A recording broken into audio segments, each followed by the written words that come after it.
What's up YouTube, Adam here, and in this video I'm going to be bringing you my full review and also operating instructions for this. And this is the iFootage Shark Slider plus the iFootage S1A1 motion controller. Now like I said, this really is made up of two actual separate elements. Although you can buy them together in a bundle, you can also buy them individually. The first element, and this is something that I've owned for a long time now, well over a year, and I'm absolutely in love with, this is the Shark Slider. Now this is made out of two carbon fibre poles and then a whole bunch of really lightweight but extremely strong anodized aluminium. Now the actual quality of this slider is of the highest grade. It's by far and away the best slider that I've ever used, the best one I've ever owned, and that's saying a lot because I really have been through quite a few sliders. Every last detail on this is absolutely exquisite. It looks divine. All of the anodized red aluminium mixed up with the black really does look quite incredible, and it's not just about the aesthetics. This thing, in terms of practical sense, is the smoothest slider you will ever find. Now it's also very robust, and because of these carbon fibre tubes, if you have any kind of grit that gets underneath it and damages it, for example, or maybe you damage it in transport, you can easily go out and get yourself some new poles for a very low price, and you've almost got yourself a brand new slider again. Now, in order to get the actual motion controller installed, we need to remove the counterweight that we've got at one end. Now, this counterweight ordinarily, when you're using it in manual mode, gives you extremely smooth slides, very consistent because of that weighted feel. Now, in order to get the motion controller fitted, what we need to do is remove that from one end. Now there are markings on everything, and this is very easy to do, and all you need to do is pick up the actual motor element of the kit and put it in place over where we had the weighted wheel before. And then on top of that there's a cog. That cog needs to slide on exactly where the weighted wheel came off. Like I say, it is all marked, so it's very easy to do. And once you've got that, it's just a very simple question of lining up the band, which is going to connect everything together from the motor to the slider, and then using the beautiful anodized screws to attach it to the slider itself, and everything is there pre-drilled, pre-threaded, ready to go. Very easy installation, and in total takes literally about 1 to 2 minutes to do. Once you've got that, all you need to do is get some tension in the band that attaches from the motor to the slider, and then replace the screw on top of the cog just to keep that in place. And once you've got that in, it is ready to go. All you need then do is attach the battery. And once you've got that in place, it literally looks phenomenal. The battery on the side lasts an extremely long amount of time. I've used this for a good 5 or 6 hours so far without the need to recharge it. And then once you've got that in place, it is phenomenally smooth. You can see here the way that the actual motor is driving the cog, which is then driving the band, which pushes the camera or the slider element up and down the two poles. Now not only is it smooth, but it's incredibly quiet as well. If you've got this going literally a few feet away from you, then it's a struggle to hear it, so it's extremely quiet operation. Now to top it off, iFootage have given you a hard plastic case which all of this actually fits into, so you're going to have no problem protecting it whatsoever. And then we've got the wireless motion controller itself, which really is a great bit of kit, and I'm going to come on and show you exactly how all of that works later on in the video. Now inside the plastic case, in addition to the motor and the cog and the band and everything that we've seen already in the battery, we also get some extra elements as well.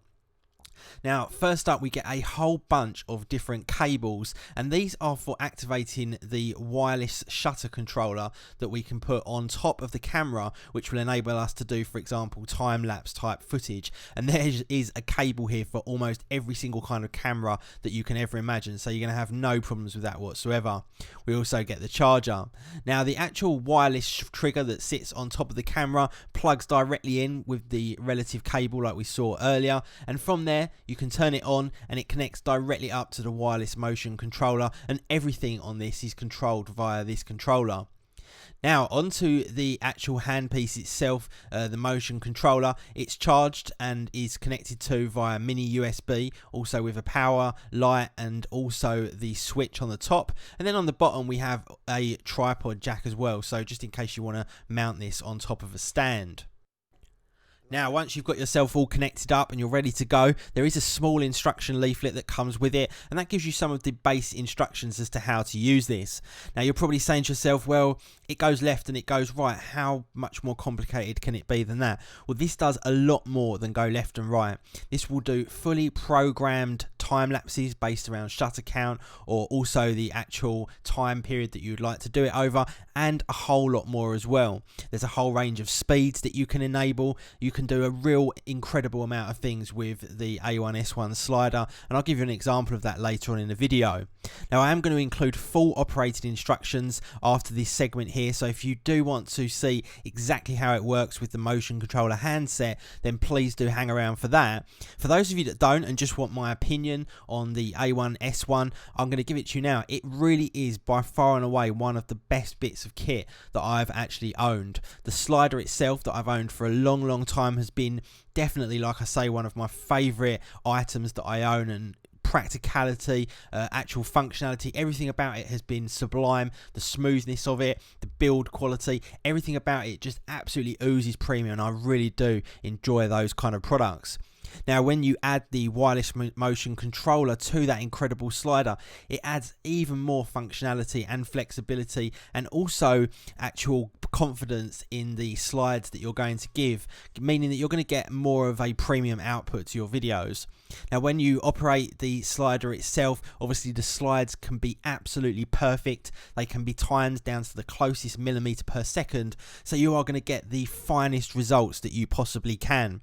And for all of those reasons together, I would rate this as a complete kit the best bit of actual photography or videography equipment that I own, and I would highly recommend it to anybody.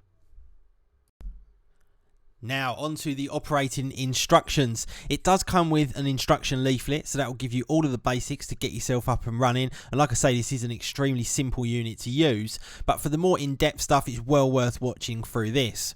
Now, to navigate your way around the operating system, you use the left joystick, and then to click on an item, you use the right joystick. There's also some dials as well at the top of the unit that are used for adjusting certain things. And the first thing we need to do when we get this up and running is go into the settings and define the actual length of the slider that we want to utilize. We don't want it going all the way to the end and banging into the butt units, because it's going to be horrible. It's going to sound nasty, it's going to look nasty, and it's just going to be overall unattractive. So what you do here is you just define the length of the slider that you want to utilize, and that means no matter what you do, you can never ever smash into the end of the slider, and it's going to keep everything neat and tidy and smooth, exactly how it should be. Now, when you go into manual mode, you can use the joystick on the left to define your speed, so it's touch sensitive. The less you move it, the slower it will go. The more you move it, the faster it will go, or you can hold it at a fixed rate and then it will go at that rate, and it's very easy to do so. Or you can use the dial on the top to predefine an exact fixed speed, which means that it will go at a certain number of millimeters per second, and it won't go outside of that, above or below it, regardless of whether you're pushing the joypad all the way across to the end or whether you're just touching it a little bit. It will always stick to that particular speed, and it's very easy to adjust using the dial on the top. Now, in addition to this, what we've also got is we've got some dampening functionality as well. So down at the bottom there, we've got damp 0, and this goes all the way through to damp 3. And what that means is that when the slide comes to the end, not the end of the slider, but to the end of your actual slide, it will do a dampening at the end. 3 being the most amount of dampening, which can overrun quite a lot, or 0 almost stopping immediately.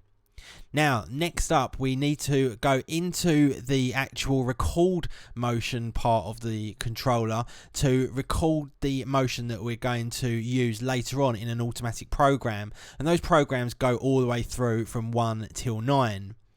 Now, once you're in here, you can define the actual recording of the slide itself, how long it takes, whether you're going to go around in circles, up and down, or whether you're just going to go from A to B once. And then once you've got that utilized, you can go into automatic mode and you can play that back, or you can modify it. Now there's also some ramp in and some ramp out settings that you can put in here as well, so you can just add that little bit extra finesse to your overall slide by having some ramp ins and ramp outs, just to make it that little bit slower on the way in or the way out, just to tidy things up.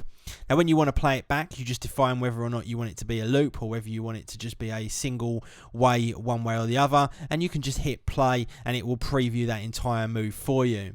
Now once you've got all of that set up, you can then come back and utilize those in a few different ways. The first way you can utilize it is for video. If you want to have slides, for example, that are just going up and down as you move a product around in front of it, for example, or you can use the time-lapse functionality inside the device to do a full time lapse. And there's two different ways you can do it. You can either do it via the number of shots, which we're doing here. So we've set 86 shots, we've set the exposure to 0, and we've also set the intervals to 2 seconds. Now what this means is that every 2 seconds it's going to take a shot. We've got an ease in of a certain number of photos as well, and an ease out, 3 in this case. And if we want to, we can preview exactly how that's going to work. So that's going to roll back to the beginning, it's going to take a shot, wait, move along, wait 2 seconds, take a shot, wait 2 seconds, move along, take a shot, etc, etc. And you can see the shutter there going off